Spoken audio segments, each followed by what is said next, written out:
falar no trabalho sobre o que é uma usina hidrelétrica, como que é produzido a energia hidráulica, né? Nos conceitos da mecânica, nós temos energia potencial sendo transformada em energia cinética. Ah, peraí. Peraí, moleque.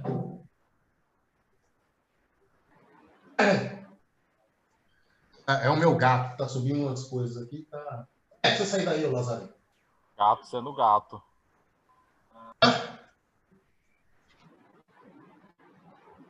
Vamos lá. Então é o seguinte, vocês vão pegar toda a parte teórica de como que funciona uma usina hidrelétrica, vão abordar o conceito físico, né, mecânico que está por trás da produção de energia elétrica através de uma usina hidrelétrica. E na proposta, nós pedimos pelo menos dois exemplos de usinas hidrelétricas que tem no Brasil. Pode ser de outro país, etc. Pode, mas por que do Brasil? Porque no Brasil a gente tem fontes, né? É mais fácil de encontrar essas fontes. Então, em português, a principal forma, a matriz energética do nosso país é hidráulica. A matriz sendo hidráulica, em sites oficiais, por exemplo, Ministério de Minas e Energia, eu acho que tem uma Agência Nacional das Águas também, dá para você encontrar relatórios, dados sobre todas as usinas hidrelétricas que tem no Brasil. Por exemplo, aqui na nossa região, bem próximo de nós temos a usina de Marimbondo, nós temos a usina de Água Vermelha, Marimbondo, aqui na divisa com Minas, Água Vermelha também na divisa com Minas, mais próxima à cidade de Fernandópolis. Nós temos o complexo Pungá, que é perto lá da região de Ilha Solteira. Nós temos a hidrelétrica mais famosa do Brasil e a segunda maior do mundo, né, que é a Itaipu, e hidrelétricas que não acabam mais. Como nós temos muitos exemplos no país, existe muito material sobre essas usinas. Então, impacto ambiental, impacto social, o que foi feito quando começou a inundação do seu reservatório, porque normalmente quando acontece a inundação se constrói uma usina hidrelétrica e começa a inundar o seu reservatório, aliás, no projeto da usina hidrelétrica, quando eles dimensionam o reservatório, muitas vezes esse dimensionamento acaba pegando, por exemplo, uma vila, né? Acaba pegando uma mata, acaba pegando alguma região habitada e que é necessário remover as pessoas de lá. Então, muitas vezes, cidades inteiras são deixadas para trás, são construídas outras cidades para que as pessoas vão morar lá. Um exemplo disso na usina hidrelétrica, eu acho que é de Ilha Solteira, a cidade de Rubinéia. A cidade hoje de Rubinéia não era lá. Antes da usina, ela era em outro lugar. Inclusive, para quem já foi em Rubinéia, na prainha de Rubinéia, nessa época do ano, que está bem seco, o nível do rio, na principal prainha deles, diminui. E ali você consegue ver as ruínas da estação ferroviária que tinha na época. Tá? Então, eu só escrever aqui, porque escrever e falar fica difícil. O colega aqui, o Jairo, pediu algumas fontes. É o Ministério de Minas e Energia. Tem a ANA, Agência Nacional das Águas. Algumas universidades federais também, nas escolas de engenharia de algumas universidades federais, como eles participam diretamente do projeto, né, se achar alguma coisa, tem muita pesquisa nessas instituições de ensino, Ali dá para encontrar muita coisa, muito relatório, muita tese de doutorado, dissertação de mestrado, muito trabalho, dá para vocês aproveitarem. A ideia é que vocês acabem indo em fontes oficiais ou em trabalhos acadêmicos, porque aí vocês vão poder citar o que eles, os estudos, né? Qual é a origem dos estudos, para vocês, com fontes oficiais, não corre o risco de ter, né, alguma informação duvidosa, tá? Então, nesses relatórios, por exemplo, é colocado lá qual que era a área que antes da inundação, depois da inundação, qual foi o projeto ambiental para tentar compensar, porque todo tipo de construção de grande porte, por exemplo, vai construir uma usina hidrelétrica, vai construir uma rodovia, uma ponte, um complexo rodoviário, todo tipo de construção civil de larga escala, a lei impõe que seja feito algum projeto de compensação.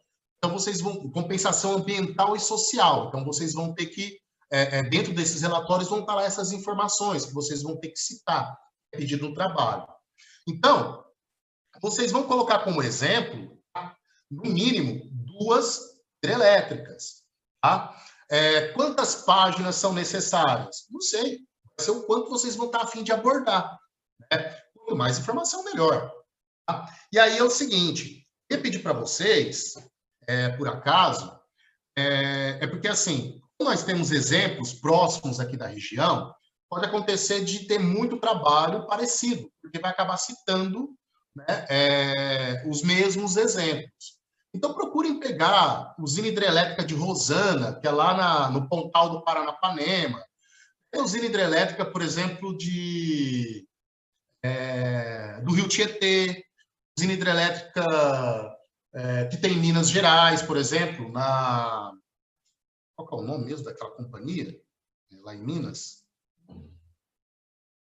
Oh, cara, esqueci. Mas, enfim, Minas Gerais tem muitas usinas hidrelétricas, então vocês têm bastante. Furnas, professor? Furnas, isso, Furnas. Não, Gustavo, Marimbondo é o nome da usina aqui em Fronteira. É que você tem um sistema de Furnas. Né? Sim, Aí você tem todas as hidrelétricas, igual, por exemplo, você tem o complexo Urubupungá, que é o de Ilha Solteira, e as demais, né, usinas que estão no Rio Paraná, próximo, o Paraná, o Rio Tietê, que está desembocando no Paraná, ali próximo. Tá? Nova Ponte, Minas Gerais, eu não sei, mas aí é um local interessante para você pesquisar. Depois você procura dar uma pesquisada, porque se tiver, vai ter dados sobre essa usina nas fontes oficiais. Tá? Então é isso daí, pessoal. Vocês vão fazer a abordagem teórica, tá, do que seria uma usina hidrelétrica, como que ela funciona, a questão do reservatório. O reservatório tem que estar maior. Tem a rodovia passa ao lado dela. Perfeito, pode fazer isso daí. Tá, foi uma afirmação, não uma pergunta. Pode usar isso daí, a usina hidrelétrica que quiser. No mínimo, 2 exemplos. Tá? Então, resumindo, vocês vão fazer toda a abordagem teórica, como que funciona uma usina hidrelétrica. Tá? Vocês vão fazer a abordagem conceitual física, tá? Porque uma usina hidrelétrica, ela parte dessa abordagem para desenvolvimento da energia elétrica, que a gente vai, depois que a gente passar essa parte de forças no nosso curso, nós vamos entrar em trabalho e energia, e ali eu vou citar exemplos utilizados em usinas hidrelétricas. Tá? E também, enfim, aí vocês vão citar conceito físico, a conservação da energia mecânica, vai ter que, por conta da conservação da energia mecânica, vocês vão ter que falar que não é todo rio, por exemplo, que possibilita a construção de uma usina hidrelétrica. Rios de planícies são aqueles rios calmos, que você quase não vê correnteza, são rios muito lentos, não são rios adequados para a construção de usinas hidrelétricas. E por quê? Porque a região de alagamento é gigantesca, o impacto ambiental é gigantesco, não compensa, porque toda vez que vão se construir monumentos, vão realizar construções desse âmbito, construções complexas e que pegam uma área muito grande, a primeira coisa, antes de decidir a construção, a pergunta que se faz é a seguinte: o que nós vamos tirar disso compensa o impacto ambiental e social? Tá? Porque para toda usina hidrelétrica ser aprovada, tem que ser feita essa pergunta e a resposta tem que ser sim. Por isso que aquelas usinas hidrelétricas construídas no norte, elas geram tanta polêmica. Porque se argumenta muito, não vou defender nenhum lado, porque não é um assunto do meu conhecimento. Eu não tenho conhecimento sobre o desenrolar, né, dessas usinas, mas parece que deu chabu nelas. Mas a polêmica era que o que elas iam devolver estava aquém dos custos para construir. E não é só custos em dinheiro, tem o custo, como eu falei, ambiental e social. Qual que é o custo ambiental? O custo ambiental é que você vai desalojar animais do seu habitat natural, vai ter que manejar eles para outro habitat. Tá? Você acaba perdendo algumas espécies desconhecidas, então tem que se fazer um levantamento às pressas. Tá? Você tem uma questão também da questão dos peixes, da vida aquática desse rio. E quais são os impactos sociais? Por exemplo, às vezes naquela região de alagamento da usina, você tinha uma forte atividade pesqueira das pessoas que moravam ali perto. De repente, aquele alagamento acaba impactando a atividade pesqueira de tal forma que as pessoas ali já não conseguem mais pescar o suficiente que pescavam antes, aí você tem que fazer alguma compensação. Professor, assim, não querendo atrapalhar, mas para agregar um pouco aí, aqui em Fronteira, não acabou com muito os empregos e tal, porque agora tem condomínio, sabe, de o pessoal vem para aí, então, querendo ou não, ele envolve uma receita de turismo, né? Isso mesmo, emprega muitas pessoas, entendeu? Então por isso que às vezes mais ambiental, né? Não, na verdade, assim, você tem um ambiental e o social. As coisas não voltam o que era antes, mas você tem compensações. Então, por exemplo, você tira a atividade de uma pessoa, mas você tem que colocar alguma outra no lugar. Esse exemplo que você colocou aqui é um exemplo que é muito usado. O turismo, ele é muito explorado nessas áreas, porque as regiões de alagamento têm um potencial muito grande para turismo, né? Então, você tem essas compensações. Então, às vezes, você atinge a atividade pesqueira, e a atividade pesqueira ela vai ter que ser compensada. Às vezes, você tem, por exemplo, pessoas que vivem... você tem muita comunidade que vive da caça. De repente, uma região que é farta na caça vai ser alagada. Aí você tem que fazer uma compensação. Tá? Então, muitas vezes, por isso que essas cidades onde você tem as usinas, você tem uma forte presença da usina na cidade, para uma série de questões, tanto empregar as pessoas que moram ali, quanto projetos sociais ou projetos que elas estão envolvidas na geração de empregos, por exemplo. Tá? Então, esses são alguns dos exemplos que eu gostaria que vocês abordassem nesse trabalho. Pessoal, mais alguma dúvida?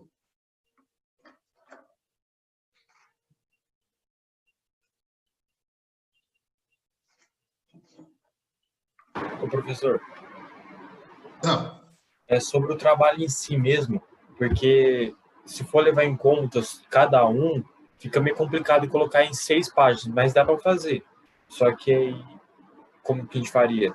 Os dois, não só em 6 páginas, no caso? Fala o quê? Os dois exemplos? Os 2 exemplos de cada usina, particularmente. Eu acho que você está superestimando muito os exemplos. Eu acho que você está colocando assim, os exemplos, o trabalho é focado nos exemplos. Não.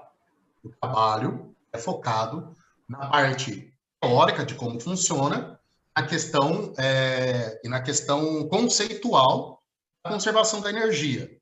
Exemplos são exemplos. Uma página, a cada um desses exemplos, é mais do que o suficiente, é um resumo. É só para colocar alguns dados, uma tabela, coisa assim do tipo. Entendeu? Então, que, tipo assim, no meu grupo tá dividido, então cada parte tem, nós tá seguindo o arquivo que a gente tem. Só Certo. que lá para desenvolvimento de ideias, exposição de ideias, tem um mínimo de 3 páginas. Dá para fazer tranquilo. Eu fui pegando as partes mais importantes. Uma só, eu fiz em 5 páginas. Certo. Aí eu teria que encaixar os dois em 6 páginas, certo? Eu não tô lembrado. Tem um limite? 3 páginas é o limite, é isso? Não, 6 páginas é o limite, 3 é o mínimo. Então, dá uma enxugada. Dá uma enxugada. Já. Você não precisa detalhar. Por exemplo, vamos supor, a gente tem uma hidrelétrica do Rio Preto. Aí essa hidrelétrica, a construção dela gerou um impacto ambiental gigantesco, aconteceu não sei o quê, teve processo, embargo, demorou 30 anos para ela terminar, e não sei o quê, tal. Você não precisa detalhar nada disso. Coloca, tem alguns impactos, geraram alguns problemas judiciais, os impactos foi X, Y, Z, foi compensado com ABC. Pronto.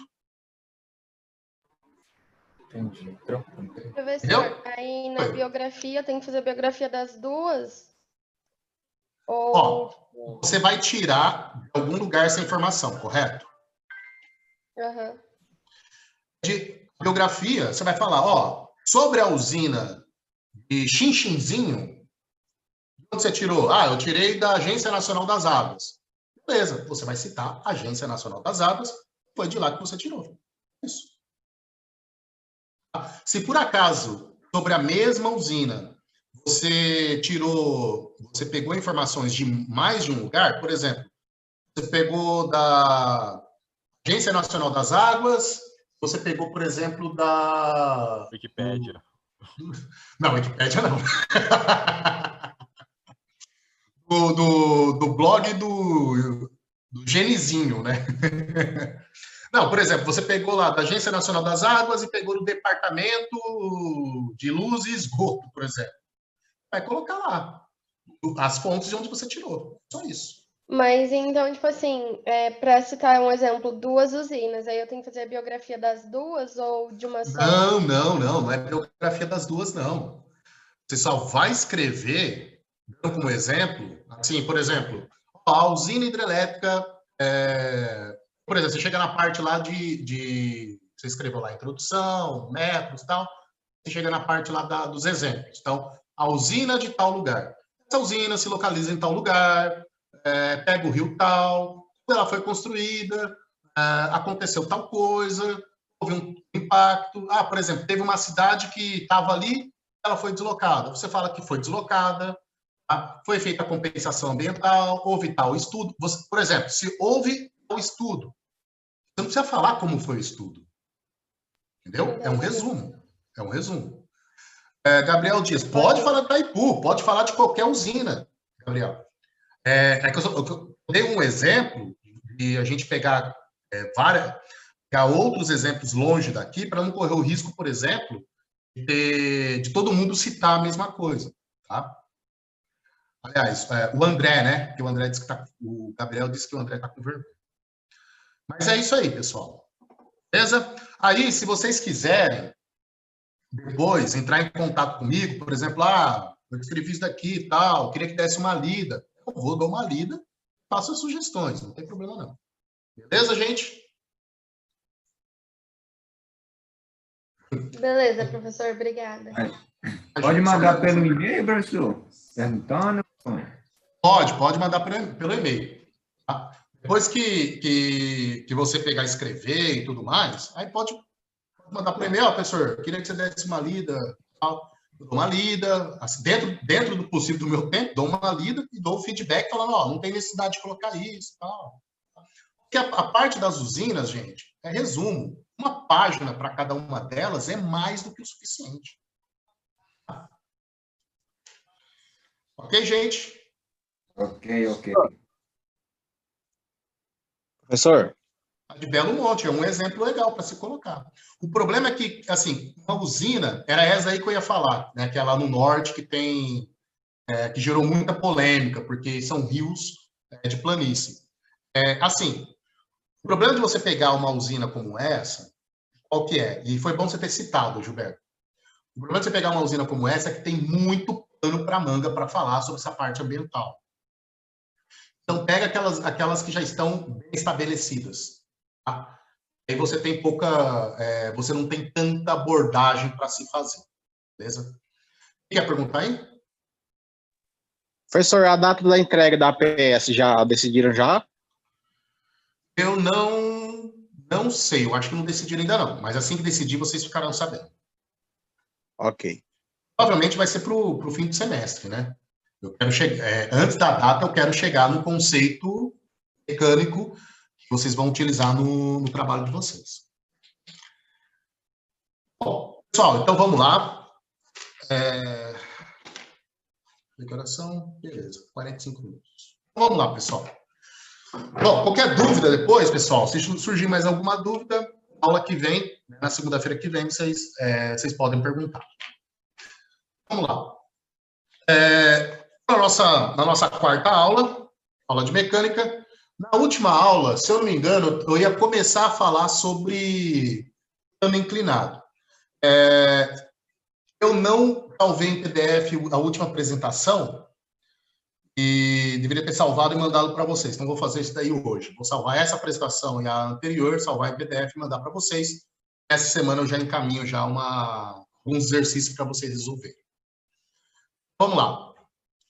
Então, na última aula, nós começamos a falar sobre o tal do plano inclinado. Nada mais é do que uma rampa com o corpo sobre a sua inclinação, sobre a área que está inclinada. Então, nós temos aqui uma rampa, um ângulo reta, nós temos uma caixa que está sobre esta superfície. O que vai acontecer aqui a princípio é que, se não houver atrito, ou se o atrito for tão pequeno e não influencie no movimento dessa caixa sobre essa superfície, o que vai acontecer é que esta caixa ela vai deslizar sobre a rampa. Parece algo bem simples, bem trivial. Mas é muito importante que a gente observe que ela pode ser simples, pode ser trivial, mas por trás dela, né, o entendimento físico de como ela se movimenta, é preciso um pouquinho mais de atenção. Nós temos algumas forças envolvidas aí. E quem são essas forças? Bom, a primeira delas é a força-peso. Então, essa caixa ela vai ser atraída para o chão como qualquer corpo existente no nosso planeta.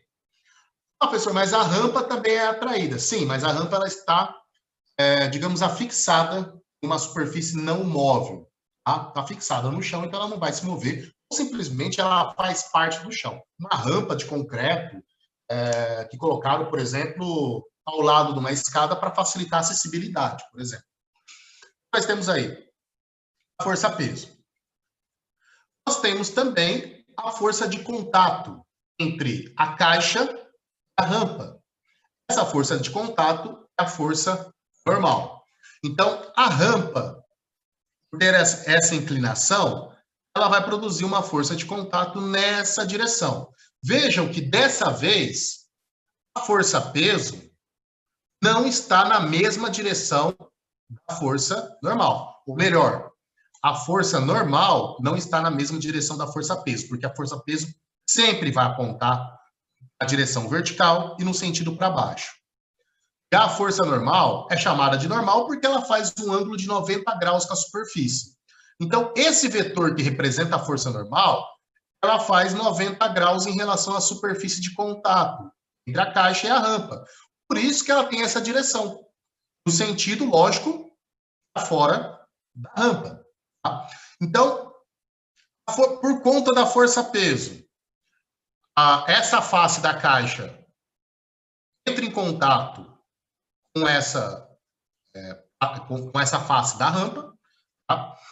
Entra em contato com uma determinada força, ele aplica uma força sobre a rampa aplica uma força sobre a caixa. É essa força aqui. Tá? Vejam, a força-peso não aplica força. A força-peso da caixa não aplica força na rampa. A força-peso da caixa está na caixa, o planeta aplicando força sobre a caixa. O que acontece é que, como a caixa ela é puxada para baixo, isso promove o contato entre a caixa e a rampa, e desse contato nós temos forças trocadas entre a caixa e a rampa. E dessas forças trocadas entre a caixa e a rampa, nós temos essa força, que é a força normal. Tá? Bom, então nós temos essas duas forças atuando sobre a caixa. Se for uma superfície sem atrito, essas são as duas únicas forças que nós temos. Mas eu já vi figuras esquemáticas mostrando mais forças. Se for sem atrito, onde eu tenho uma caixa sobre a rampa, isso significa que eu só tenho essas duas forças e as demais forças são componentes das forças que nós temos. Assim, as demais forças que aparecem, se não houver atrito, elas derivam dessas forças que já estão aqui. Então, quem seriam essas forças? Eu tenho essa força que é uma projeção da força-peso. Tá? A projeção da força-peso alinhada com a força normal, o que acaba promovendo um contato da caixa com a rampa. Então, essa força-peso, ela tem duas componentes. Ela tem essa componente que é paralela à força normal, perpendicular à rampa, e eu tenho uma outra força. Spoiler. E eu tenho uma outra força que também é uma componente da força-peso, é paralela à rampa. Então, a força-peso, ela gera uma componente perpendicular à rampa, uma componente paralela à rampa. Essa abertura entre a força perpendicular à rampa e a força-peso, este ângulo é exatamente o ângulo de inclinação da rampa. Então, quanto mais inclinado for a rampa, maior será a inclinação. Então, maior será essa força, mais distante essa força está dessa. Tá? Então, se eu aumento essa força, se eu aumento essa inclinação, o que vai acontecer é que essa força aqui vai diminuir. Por quê? Se eu aumentei a inclinação, eu aumentei este ângulo também. E quem que é essa força? Essa força é a força-peso, multiplicada pelo cosseno do ângulo. Cossenos e senos ajudam muito a gente a projetar alguma coisa, por exemplo, projetar uma diagonal, x ou y, por exemplo. O cosseno e o seno ajudam isso. Então, se a gente observar esse P cosseno de θ, ela é uma projeção dessa força-peso aqui. Tá? Então, se eu multiplico o peso por cosseno de θ, eu tenho essa força. Como é essa força que vai promover o contato entre a caixa e a rampa, lembrando que o contato entre a caixa e a rampa geram trocas de forças, onde a força normal surge, como é a força-peso que vai promover esse contato, o módulo, a força-peso vezes o cosseno de θ. O módulo dessa força é igual ao módulo da força normal. Quando esse ângulo é zero, significa que eu não tenho inclinação. Se eu não tenho inclinação, porque o ângulo é zero, esse ângulo também será zero. E aí o cosseno de θ é a linha com a força-peso. Aí a força-peso, né, conforme este ângulo aqui vai descendo, essa força vai se aproximando de P, e essa força normal começa a se alinhar com a vertical. E aí nós temos os exemplos que nós vimos anteriormente, que a normal é igual à força-peso. Tá? E quem que é essa força aqui, paralela à rampa? Essa força que vai promover o deslizamento da caixa sobre a rampa, qualquer outro corpo que esteja na rampa. Então, não é a força-peso que faz a caixa descer, é uma projeção dela. Não é a força-peso que promove o contato entre as trocas de forças entre a rampa e a caixa, sim uma projeção dela. E se essa força é P cosseno de θ, essa força só pode ser P seno de θ. Então, quando você está numa descida, está com a bicicleta, no topo de uma descida, aí você está nessa descida e você não pedala. Só dá um impulsozinho no começo da descida. Dá um pequeno impulso e começa a descer. Conforme você vai descendo, à medida que o tempo vai passando, o que você percebe? A sua velocidade está aumentando. Se a velocidade está aumentando é porque você tem uma aceleração. Se você tem uma aceleração, é porque tem uma força sendo aplicada em você. E quem que é essa força que faz você descer uma descida sem pedalar? E seno de θ. Peso seu e da bicicleta multiplicado pelo seno de ângulo de inclinação desta rampa.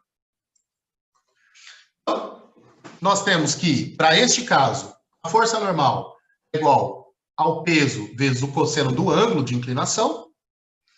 E se nós tivermos atrito, lembrando que o atrito é aquela força que vai contrária ao movimento. A caixa, ela tem a tendência de descer, porque o peso multiplicado pelo seno do ângulo de inclinação vai promover essa descida.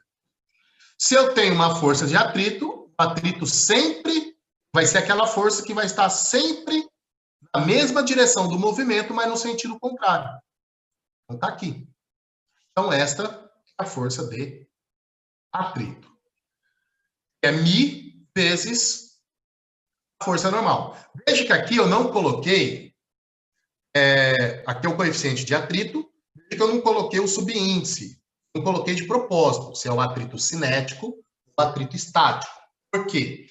Porque se for o atrito estático, a força de atrito é igual a P cosseno de θ. Estático significa que os dois estão parados. Significa que a caixa não está em movimento.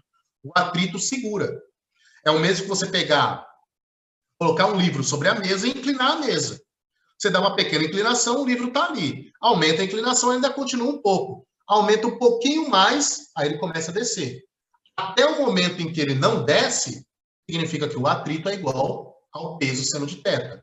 A partir do momento que ele começa a descer, porque a sua inclinação aumentou, vamos lembrar que quanto maior o ângulo, quanto mais próximo de 90 graus, maior vai ser o seno. Aí, este valor acaba sobrepondo a força de atrito. Veja que eu não coloquei nem estático e nem cinético, coloquei geral. Por quê? Porque ele descendo ou não, eu tenho uma força de atrito. Se ele não desce, atrito estático. Se ele desce, atrito dinâmico. Então, para atrito estático, eu coloquei FE, a força de atrito estático, é igual a P seno de θ.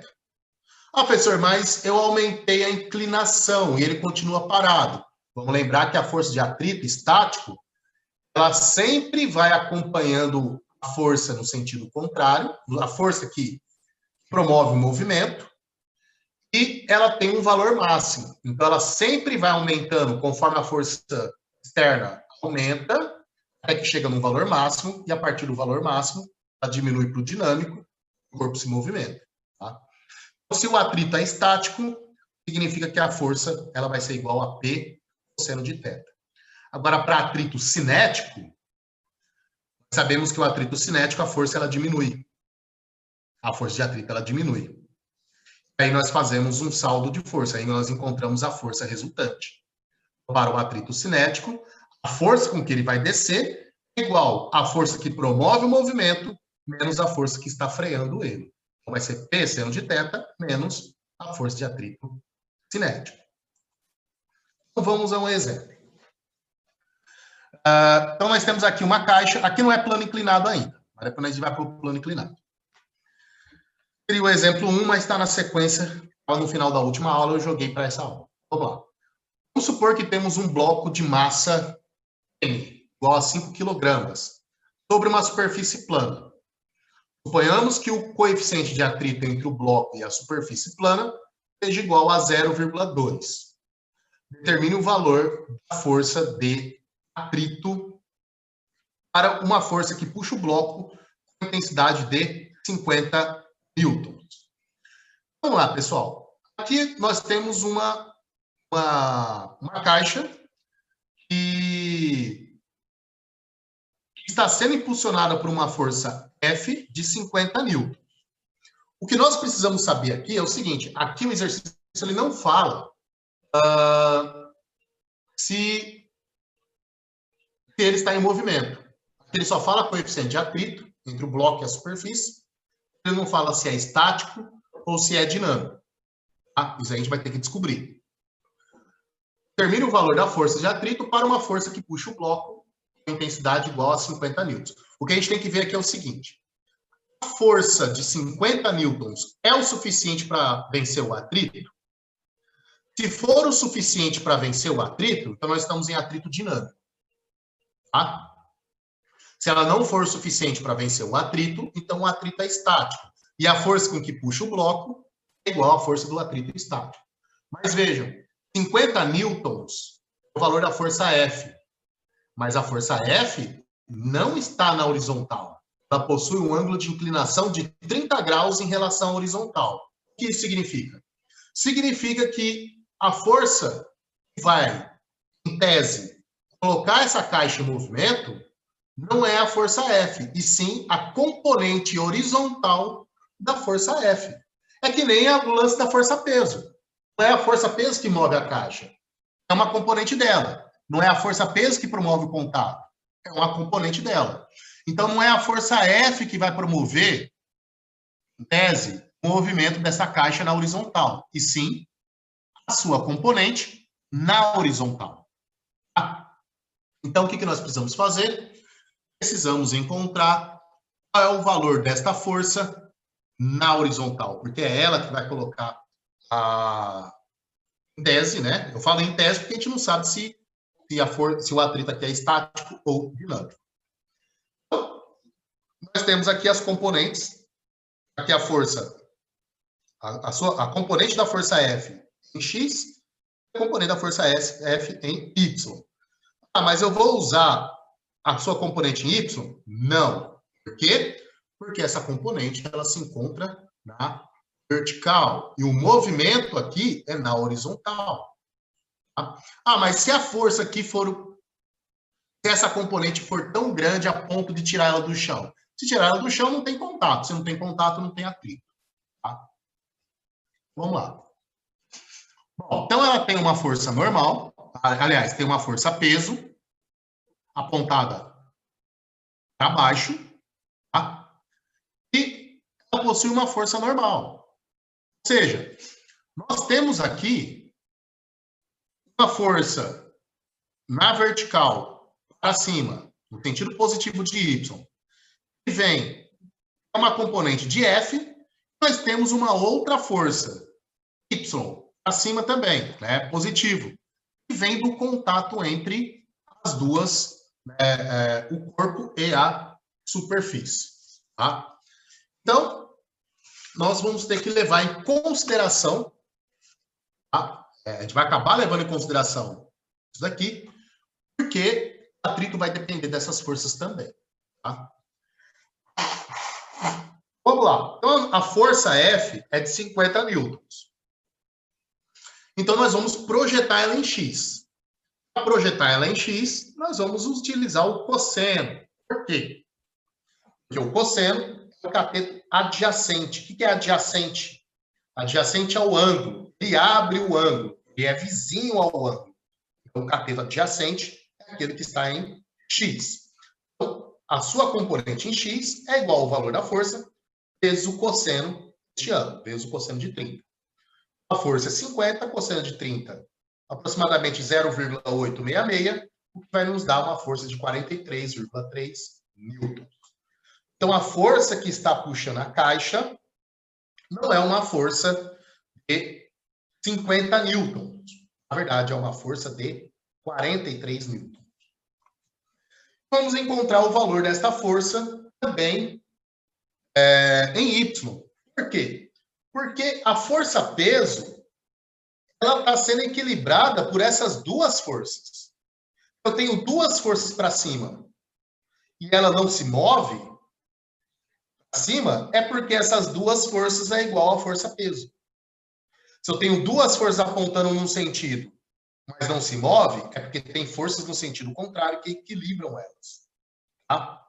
Então, na vertical para cima, esse 50 newtons é projetado com 25 newtons, com metade. Porque seno de 30 é igual a 0,5.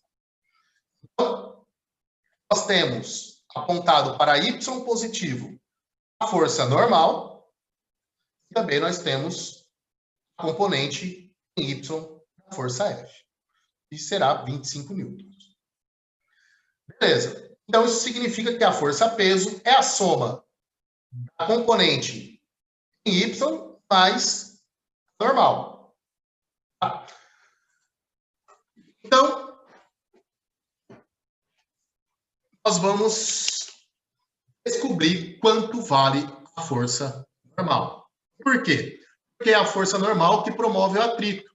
O valor da força normal multiplicado pelo coeficiente de atrito vai me dar essa força. Então, como o peso é igual a essas duas forças, porque ele não vai se mover na vertical, significa que o peso está equilibrando essas duas forças. Como eu sei o valor da força-peso, como eu sei o valor da componente Y de F, é fácil encontrar esse valor aqui. Peso é igual a componente em Y de F mais a força normal. Então, se eu pegar o F de Y positivo e passar para cá, ele fica negativo. Então, fica peso menos F de Y.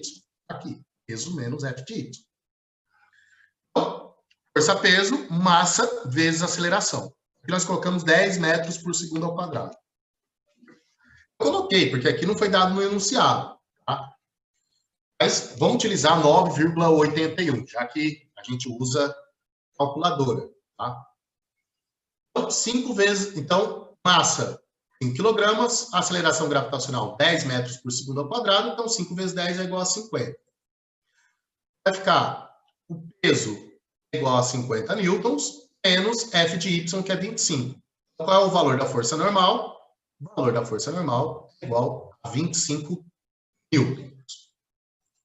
Então, se o valor da força normal nós encontramos, agora dá para a gente encontrar a força de atrito. E como que eu sei? Veja, aqui eu coloquei FC, força de atrito cinético. Aqui é μc, né, coeficiente de atrito cinético. Por que eu já coloquei coeficiente de atrito cinético? Porque se a força normal é 25, vai ser multiplicado por 0,2, ela vai ficar bem menor do que 43. Então, se ela vai ficar bem menor do que 43, então significa que esse corpo está se movendo. Então, coeficiente de atrito 0,2, força normal 25, 0,2 vezes 25 é igual a 5 newtons. Eu queria saber, determine o valor da força de atrito. Na questão poderia ser colocada, este atrito ele é cinético ou é estático? É a hora que você chega no resultado, você vê, não, ele só pode ser cinético, porque ele é menor do que a força que ele está tentando frear. O resultado, força de atrito cinético é igual a 5 newtons. Vamos para o próximo exercício. Pessoal, alguma dúvida aqui? Antes que eu avance para o próximo exercício?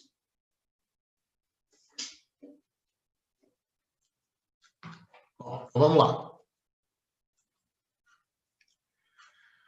Então, aqui nós temos o próximo exercício, daqui é para assinalar. Um exercício conceitual, tá?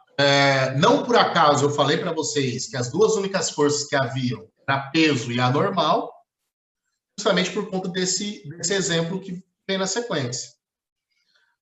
Um bloco de gelo desprende-se de uma geleira e desce um plano inclinado com atrito.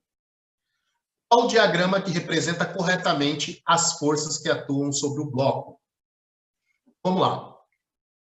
Vamos analisar um por um. Olha só aqui.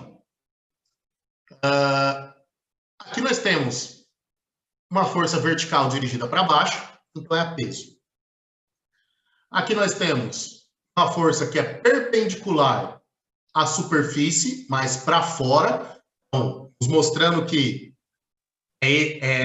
este corpo aqui está aplicando nesse, quer dizer, ele está recebendo uma força. Se nós temos setinhas partindo de um corpo, pessoal, não é porque o corpo está aplicando força, mas é porque ele está recebendo. Se alguém aplica força, tem alguém que está recebendo. Tá? Eles estão respondendo a E, a B. Vamos lá. Beleza. Alguns falaram a E, outros falaram a B. Então, a B é essa daqui, viu, pessoal? Não é essa aqui é a A. Vamos lá. Então, nós temos essa daqui.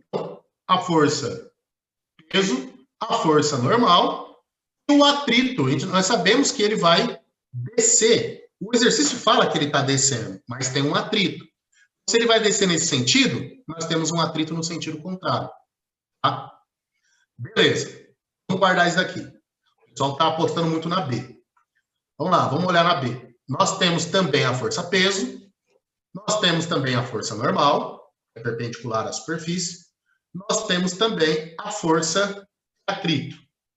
Aqui nós temos quem? Aquela força que vai fazer o bloco deslizar pela rampa. No entanto, pessoal, esta força, ela é uma projeção da força-peso. Se não houvesse gravidade, não haveria essa força. Tá?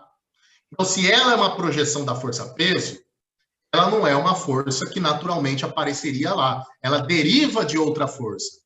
Porque se for para levar em consideração que nós temos essa força aqui, é necessário que nós consideremos que nós temos a outra componente da força-peso, que seria essa daqui. Nós não temos. Como ele apresenta essa força, que é componente dessa daqui, a peso, não apresenta só a outra componente. Tá? Então tem uma falha aqui.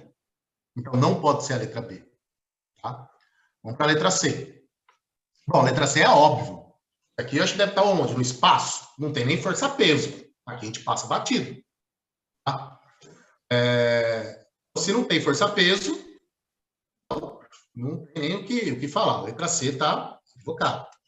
Letra D. Letra D nós temos a força-peso, nós temos a força normal, só que o exercício fala que ele tem atrito. E onde está a força de atrito? Então não pode ser a D. Tá? Letra E. Nós temos a peso, mas não tem a normal. Então, nós já estamos considerando que a força normal, ela é uma força que deve ser considerada. Então, só pode ser a letra A. E por que a letra A, pessoal? A letra A, porque a letra A, nós temos só as forças que atuam sem projeção alguma. Então, essas as forças que vão atuar num plano inclinado. A P seno de θ e P cosseno de θ são filhas desse cara aqui. Aliás, eu nem diria filhas. São projeções, são sombras. Gosto de usar o termo sombra para falar de projeção. Então, a força P seno de θ e P cosseno de θ derivam da força peso, ou seja, é uma força de projeção, uma sombra da força peso. Por isso que nós não devemos, por isso que não é aconselhável considerar essa daqui. Até mesmo porque, se ele considera essa, mas não considera essa outra aqui, aí tem problema. Porque, para falar a verdade, pessoal, se na alternativa B ele colocasse P cosseno de θ, essa daqui seria a alternativa correta, porque ela está mostrando todas as forças. Tá? Mas como ele coloca S e não coloca S, ele já deu o indicativo de que aqui está incompleto. De alguma maneira está incompleto. Porque se ele considera uma projeção e não considera outra, então tem alguma coisa errada. Tá? Aqui ele não considera as projeções, ele considera só as forças atuantes, tem a sua sombra. Beleza, pessoal? Então, resposta alternativa A. Então, vamos lá. Vamos agora para o exercício. Vamos calcular aqui o exercício de plano inclinado mesmo.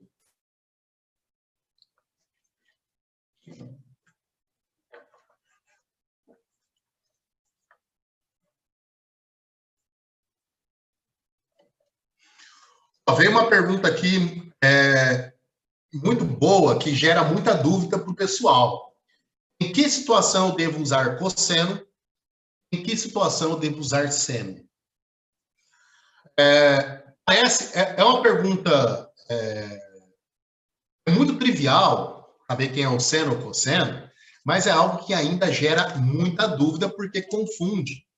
É fácil, mas confunde. Eu mesmo me confundia constantemente com essa questão do seno e do cosseno.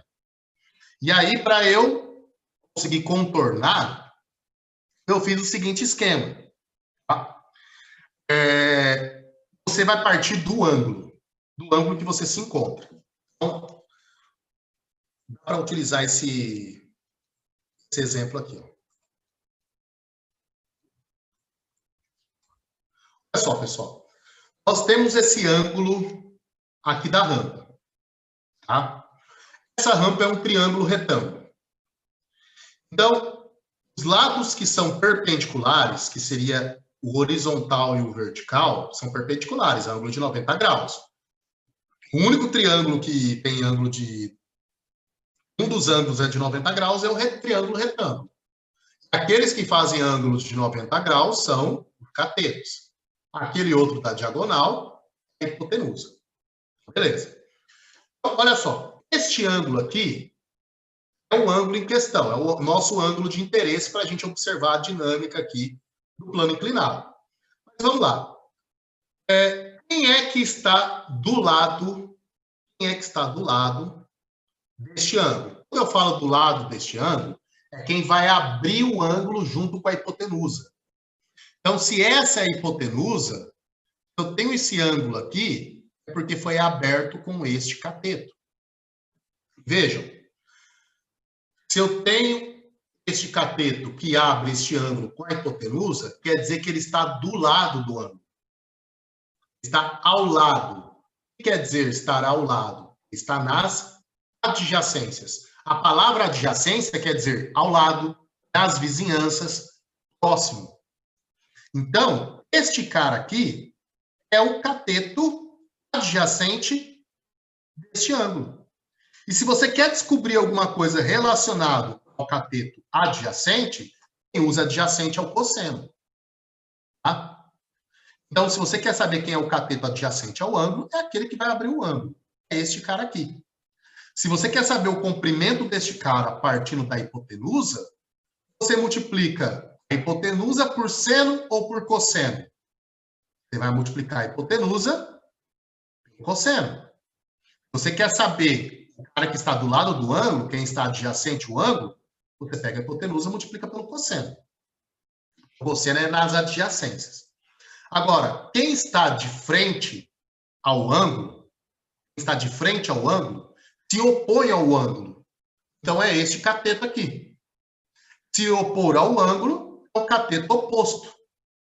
Então, se alguém está na sua frente voltado para você, ele está na direção contrária. Então, ele está contrário a você. Então, está oposto. Você está olhando uma direção, está olhando a direção contrária, direção oposta. Então, quem está oposto ao ângulo é este cateto.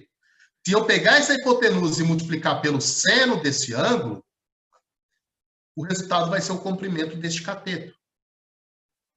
Então, se está oposto ao ângulo, eu uso o seno, que é cateto oposto, sobre a hipotenusa. Agora, se este ângulo não está aqui, mas aqui, agora eu não tenho agora o cateto que é vizinho do ângulo não é mais esse. Se o meu ângulo está aqui, quem é vizinho dele é este cateto. E aí, se eu estou analisando por este ângulo, o cosseno vai me representar este cateto e o seno vai me representar este cateto. Então, o colega que perguntou aqui. Não, sem problema. Vou deixar. Tá? Então, primeiro você olha o ângulo. Depois você olha quem está do lado e quem está à frente. Quem está do lado, você vai usar o cosseno. Para aquele que está à frente, você usa o seno. Quem está do lado é o adjacente. Quem está de frente é o oposto. Beleza? Aqui a gente vai ver mais ou menos isso daí. Tá? Vamos ver aqui Vamos resolver o exercício que a gente vai ver isso daqui. Ó. Vamos lá. Um bloco de massa de 4. Espero ter tirado as dúvidas, mas se quiser continuar a dúvida, vamos resolver esse exercício. Aí o colega que perguntou essa dúvida, pergunta de novo no chat, caso ainda tiver mais alguma dúvida. Aqui o exercício ele já dá os valores, né?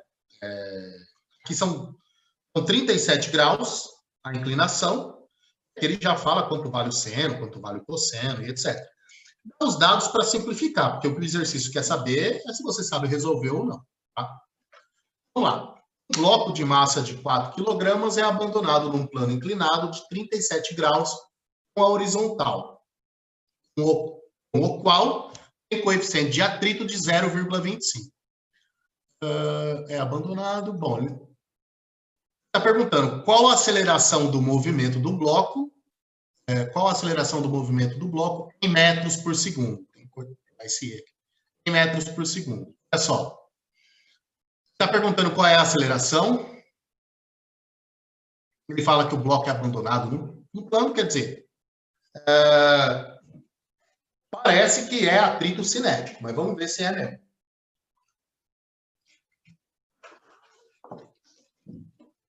Porque se eu tenho a massa deste bloco, eu calculo a força-peso. Se eu tenho um ângulo de inclinação, eu calculo a força com que ele vai descer.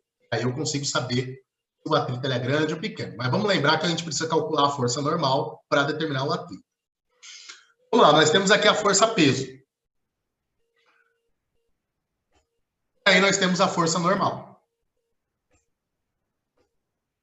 E aí, voltando à pergunta do colega, sobre quando eu uso cosseno, quando eu uso seno. Olha só. Este ângulo aqui é exatamente igual a este. Quando este ângulo aqui aumenta, o peso vai continuar aqui para baixo, mas à medida que esse ângulo vai aumentando, este cara, ao invés de apontar para cá, ele começa a apontar para cá, depois para cá, depois para cá, até que fica na horizontal, né? Então, à medida que esse ângulo aumenta, a distância entre esses dois aumenta. Aí é o seguinte, lembra que eu falei? Aqui é o ângulo, então aqui é o mesmo ângulo. Quem é que abre este ângulo aqui? O peso deste cara. Então, se este vetor abre o ângulo junto com o peso, então quer dizer que ele é adjacente ao ângulo. Se ele é adjacente ao ângulo, então quer dizer que eu vou usar cosseno. Eu projeto o peso aqui com cosseno. Certo? Agora, esta força aqui, ela não abre este ângulo com a força-peso. E aí, por semelhança de triângulos, nós sabemos que este ângulo aqui é igual a este. Mas, vamos lá. Olha só. Quem está na frente deste ângulo? Essa distância aqui, que é exatamente este vetor. Se essa distância aqui é igual a este vetor, está na frente, oposto ao ângulo, então eu vou usar o cosseno para projetar o peso aqui. Então, cosseno não, seno. Ele está oposto ao ângulo, então eu vou usar seno. Então, gente, quando vocês forem ver, quando eu devo usar cosseno, quando eu devo usar seno, veja quem é que está de frente ao ângulo e veja quem é que ajuda a abrir o ângulo. Se vocês analisarem por aí, vocês vão conseguir descobrir quando é seno e quando é cosseno. Show de bola, você entendeu? Show de bola. Satisfeito, então. Demorou. Vamos lá, então. Dúvida respondida. Continuando. Nós temos o atrito, porque o exercício disse que o atrito... há atrito nessa dinâmica. Então, disse que há atrito. Então, a força de atrito é igual ao coeficiente de atrito multiplicado pela força-peso. Nós precisamos... Força-peso não, força normal. Nós precisamos descobrir quem é essa força normal. Então, vamos lá. Primeiro, para descobrir quem é a força normal, nós sabemos que no plano inclinado, a força normal, ela tem a mesma direção do peso cosseno de θ. Se tem a mesma direção do peso cosseno de θ, então, neste caso, tem o mesmo módulo. Então, primeiro precisamos saber qual é o valor do peso, aplicar o cosseno, descobrir qual é o valor da força normal. Então, o nosso peso é 4 kg, multiplicado por 10 metros por segundo ao quadrado, nós temos 40 newtons. Força-peso é igual a 40 newtons. Como o ângulo de inclinação são 37 graus, nós queremos saber quanto vale o peso cosseno de θ, quanto vale essa força, então nós vamos pegar 40 e multiplicar pelo cosseno de 37, que é 0,8. Então, P seno de... Aqui eu calculei primeiro o P seno de θ. Né? Eu vou ter que calcular, porque eu preciso, para descobrir qual é a aceleração, eu preciso saber a diferença entre esses dois. Mas beleza. Então, ele vai descer com uma força de 24 newtons e a força normal, ela é de 32 newtons. Já que P cosseno de θ é igual a 32, então a força normal ela vai ser igual a 32. Então, vamos lá. Se a força normal era igual a 32 newtons, agora só falta calcular a força de atrito. A força de atrito é igual a μ, que é 0,25, multiplicado pela força normal. 0,25 vezes 32 é igual a 32? O que eu fiz aqui? De onde veio esse 0,25 aí? O 0,25 está aqui no enunciado. 0,25 é o coeficiente de atrito. Tá? Ele veio daqui, que ele já foi dado. Tá? Espera aí, pessoal. Algum erro aqui. Ó. Professor, vai dar 5,50, né? 5,5. 5,5, né?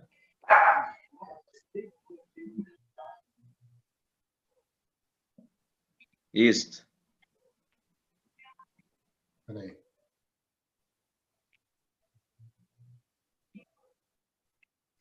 Vai dar 8. 32 vezes 0,25 vai dar 8. Pessoal, eu não sei o que eu fiz aqui, viu? Porque aqui está aceleração igual a zero. Não dá aceleração igual a zero. Por quê? Não dá aceleração igual a zero porque o peso seno de θ, peso cosseno é igual a 32. E a força normal, peso seno é igual a 24. Peso cosseno é igual a 32. Então, com essa força normal, nós vamos ter uma força de atrito igual a 8. 8 não é igual a 24, né? Bem menor do que 24. Na verdade, não seria igual a zero, ele vai descer isso daqui. Tem um erro, mas eu vou corrigir esse erro. Eu vou apresentar na próxima aula. Bom, pessoal, vamos parar por aqui, porque falta 5 minutos. Só ver se tem algum outro exercício, porque a gente pula esse, resolve o exercício, encerra a aula, esse exercício fica no próximo... falando tá errado.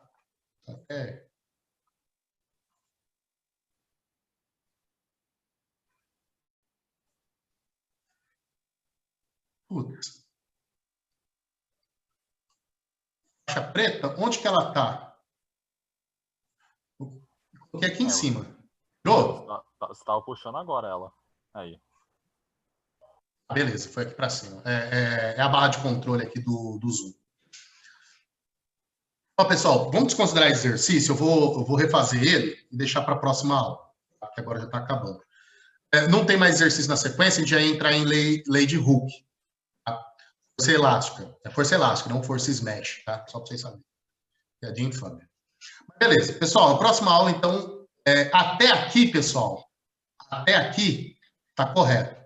Conclusão aqui, não sei como é que foi feito isso daqui, mas beleza, depois eu vou fazer essa correção aqui.